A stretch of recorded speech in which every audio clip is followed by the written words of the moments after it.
Welcome back, sisters, to the Hero Whispers podcast with yours truly and Chief Supergirl, Jeannie Marie.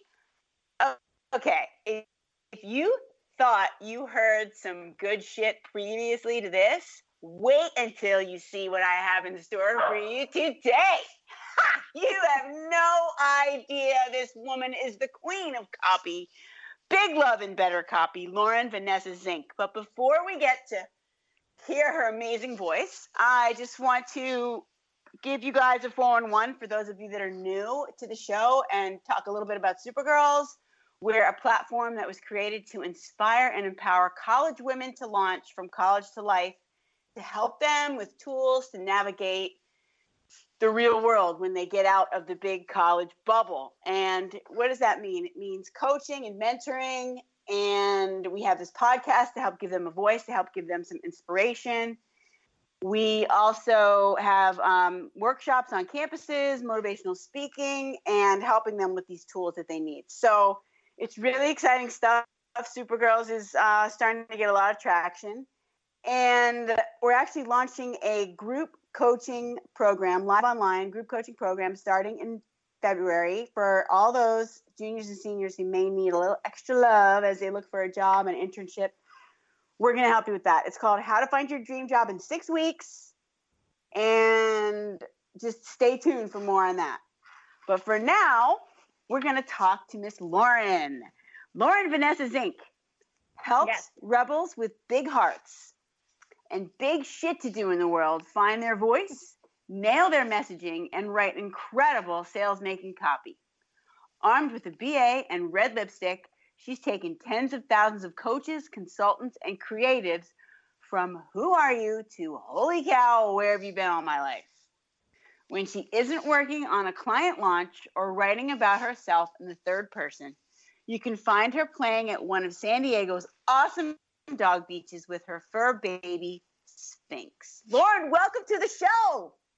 Thank you so much. Sphinx is here. She is probably going to bark in the background, but that is just her saying hello to you guys.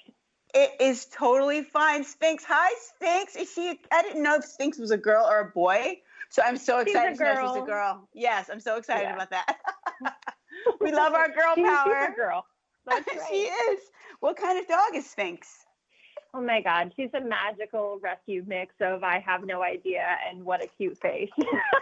I don't know. They say that she's part mini pincher, but she's like 40 pounds, so she's a little big to be part mini pincher. I don't know. Yeah, she's a mystery. I do know that she does give you a lot of your inspiration for your work, so that we all need. She does. She's even getting her own Instagram column on my social media in the next couple of months. That is so awesome. Okay. I like to be weird. So what you do is you create that connection with people. And that is like, as soon as they go onto your website, it's like you feel like you've known you forever. So thank you. You're welcome. I mean, overall, I love your style. I love the way you roll. I love your bold. I want the world to get this. And especially these women, these young college women that are launching, what I teach them to do is to be bold, brave, and boss. So in my opinion, you are an example of this. And listeners, just so you know how I met Lauren, I'm part of a coaching program because even the coach has to get coached. And we all need coaches. And Lauren was a guest speaker in the series, and I was just blown away by her expertise. And it was like some other shit. I was like, wow, I really got my money's worth. And when I heard her talk about copy and messaging and getting to the customer, I was super impressed. I didn't know if she would come onto the call because she has strict rules about her business. So anyway. I do actually. Yes, I do. I have really hard boundaries about what I say yes to. I have to feel really inspired by it and moved by the mission in order for me to say yes. Like I get inquiries all the time. I've had 4 today and I'm like, nope, not going to do it. But when I got your message, I was like, absolutely. Let's please have some conversations about what happens to girls after you graduate college and how to shape your life, because oh my God, I remember what it was like to be that age. I'm a little bit older now than I was then. But oh my goodness, like I wish something like this had been around back when I was 22. Exactly. I mean, that's exactly why I started it, because I feel like we need each other. We need to help each other, because why be out there alone? I mean, why be out there alone? Exactly. So, yeah, let's talk about you. Let's actually focus on the fact that you're such a badass. And how did you get this rebel streak? I've been a rebel since I was a little girl. Like, I believe that people are born rebels. And I remember, like, running away from home and, like, going to playgrounds and doing all these things by myself, and then coming home later and my parents being like, yo, child, you need to tell us before you go do things like that. But I was like, no, I don't need to do that.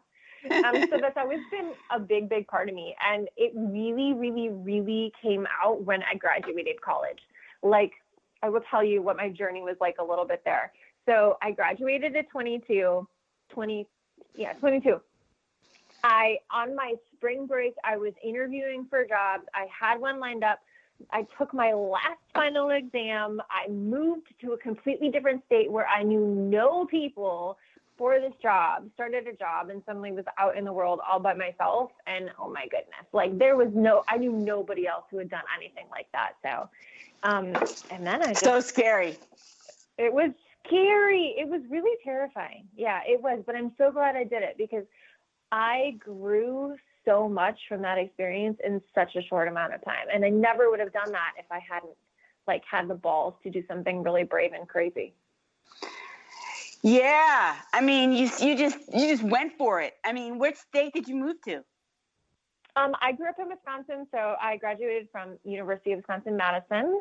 Hello, any Badgers that might be listening. And then I moved to Knoxville, Tennessee. So a totally different vibe, totally different community.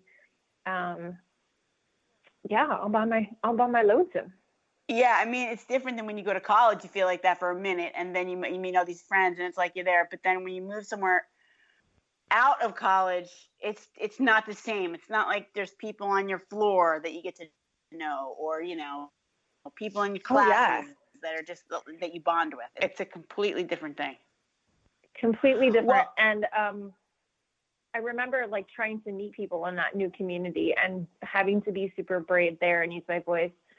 A lot of them came from work, right? Like, your friends come from work right after you graduate. But then I also just posted an ad on Craigslist. I don't know if people still do this, but it worked for me, looking for best friends. I was like, listen, I just moved here. I don't know anybody.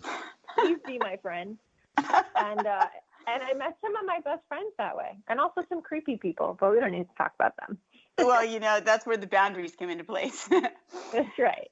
But you, that also speaks to your voice and the special gift that you have. And so the ad you probably created on Craigslist was probably like no other, So would you say that you were, I like to talk to them about, walking, these girls, walking in your own power, and that's how you should feel, and confident and all that. Like, is that where that started to happen for you too? Or was it later on in life when you had your own business and all that kind of stuff? Oh my goodness. Well, so how I got that first job, for anybody who is interested in that, it totally relates, I promise, was nepotism. And so I had wound up in this job that was great and creative, but was in Knoxville, Tennessee. And I started to realize when I was in that job, this wasn't where I wanted to be, and Knoxville wasn't where I wanted to be. And so I had to use my voice in a way I'd never really used it before, to tell my parents, thank you for getting me this job. I hate it. I can't keep doing this. And I moved. I turned in my 2-week notice, moved to a completely different city with no job, and no backup plan and no savings, and started a brand new life there. And I would say that's one of my biggest, boldest moves that I did, and one of those first times that I really used my voice. And also, I didn't die, and it turned out fine. No plan, no money, no job, and I was alive. Yes, we love that. Survived. You know what though? But how did you like? Is that when did you go out and get another job? And first of all, nepotism, I don't think is bad. I mean, I think No. you got to use whatever the universe brings you in terms of networking, and it's okay. Like that's okay. You have to start somewhere. Yeah. I got very, very lucky. It was in 2007, so it was right before the recession hit. And then I moved to Atlanta, Georgia in 2008. And I just got a new job. I mean, I searched my butt off in Atlanta because I was just so committed to making it work. Like searching for a job was a full-time job when I moved there because I didn't know anybody and had no ins. But as far as actually starting a business, that happened much later. That happened in 2013. But it took me going from job to job in order to realize that I wasn't meant for that 9-to-5 lifestyle. But I didn't know that because everybody, maybe you can relate to this. Everybody that I knew growing up had a 9-to-5 job. Like that was just what you did. You went to college and you got the first job that came your way, and then you worked at that job, and maybe you moved up the ladder, or maybe you changed jobs, and then eventually you retire, and that is what your life looks like. And you have the 2 weeks of vacation, all of that. And I just remember like these moments of sitting at my desk being like, I can't do this. I don't know how people do this for their whole lives. I can totally relate. And Yeah. it took me a lot longer. So I'm happy for you that you came to fruition, you came to Jesus, and, for other people that figure that out, like, sooner in their life, or it took me a really long time. I kept on banging my head up against the wall and swimming upstream. Yeah. But yeah, it's kind of like what you know and what you see. And it's like this hidden thing that's what you're supposed to do, or that's the definition of success. And it's not, it's what the definition of success is what you make it. So I'm happy for you, and I see what you created, and it's just so inspirational. And I just had to have you on the show to talk about what you created. So can we talk about that? Can we talk about how you're welcome? I mean, can we talk about how you created this amazing business that you have, where you have these boundaries and you turn business away, and it's like awesome. Yeah. So let me tell you about the birth of the business. I like a good origin story, like a superhero. So like I said, I hopped from job to job for a while, and I was just looking for the next thing. I was like, oh, this job will make me happy. This job will make me happy. This job. And they didn't, obviously. And then I started meeting entrepreneurs in New York City. I moved to New York City. I'd always wanted to move to New York City. I went through the world's toughest breakup and was like, this is the time for me to do this.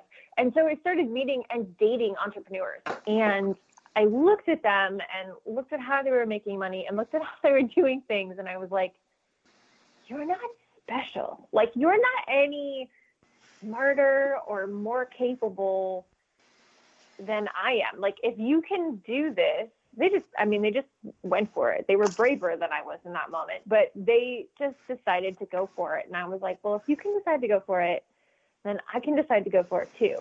So I made a decision. I had always wanted to live in another country, so I flew over to Korea because I'm a crazy person, and I started teaching English over there. And again, one of those instances where I didn't know anybody, and started a business from my laptop when I was over there because I made a vow to myself that I was never going to work for anybody else ever again. And so I would teach English from 2 to 10 p.m. So those hours, they would go to school, the kids, and then they would come to this private school and learn English all night. And then I would get home at 10, and I would build my business from 10 at night until like 4 or 5 in the morning. And then I would sleep for a few hours, and then I would do it all again every day. And I did it in like that in Korea for like several months, just working my butt off.